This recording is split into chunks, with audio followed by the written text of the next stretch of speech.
हरे कृष्णा कृष्णा कृष्णा हरे हरे, हरे राम राम राम हरे हरे।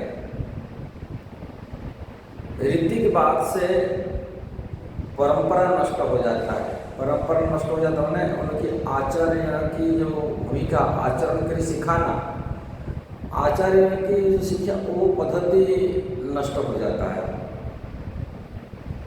इसलिए रीति के बाद में जो गुरु बनता है तो शिक्षा देता है ऋतु के हिसाब से। ऋतु का अर्थ हम समझना चाहिए, एक ये पूजा करने वाला सहयोगी जिसको रिवाज करते हैं, जो जैसे यज्ञ हवन करते हैं, मुख्य पुरोहित होता है, मुख्य पुरोहित को सहयोगकारी होते हैं, इसको ऋत्विक कहते हैं। इसी प्रकार गुरु होते, गुरु की प्रतिनिधि हिसाब से जो सहयोग करने वाला होता है उसको ऋत्विक कहते हैं।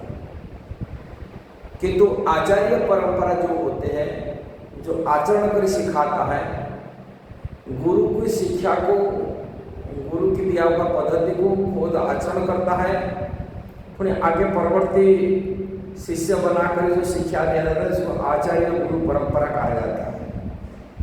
जो आचरण कर गुरु की बात को सिखाता है।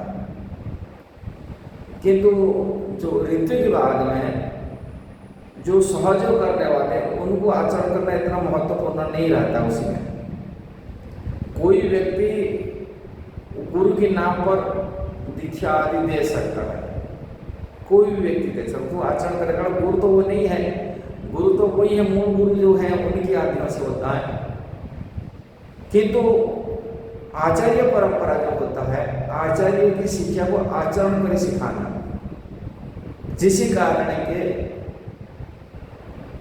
वैष्णव परंपरा में प्राय तो जितना चार संप्रदाय है, वैष्णव परंपरा है, उसमें ऋतु की बात नहीं चलता। वो गुरु परंपरा, आचार्य परंपरा चलता है। क्यों? ये परंपरा आज यथारूप बनी रहे। जिस प्रकार पूर्ववर्ती आचार्य लोगों को जिस प्रकार आचरण की शिक्षा दी, वो गुरु परवर्ती गुरुमति से यही आचरण कर सिखाए। इससे जो हम वैदिक शिक्षा है, जो वैदिक परंपरा है, वो यथारूप बनी रहे। जैसा परंपरा पहले था ऐसा ही बनी रहे। इसलिए इसको आचार्य परंपरा कहा जाता है, भागवत परंपरा कहा जाता है। भागवत तत्व के यथारूप वैदिक ज्ञान को, शास्त्र का तत्व ज्ञान को यथारूप प्राप्ति मिले, दूसरी को मिले। इसलिए आचार्य परंपरा से, गुरु परंपरा माध्यम से शिक्षा ग्रहण होना चाहिए। वह ऋत्विक परंपरा से नहीं शिक्षा होना चाहिए कि दीक्षा आदि संस्कार, ऐसा नहीं होना चाहिए। यदि ये वीडियो सही लगा जरूर शेयर करना, सब्सक्राइब करना, लाइक कमेंट देना। हरे कृष्णा।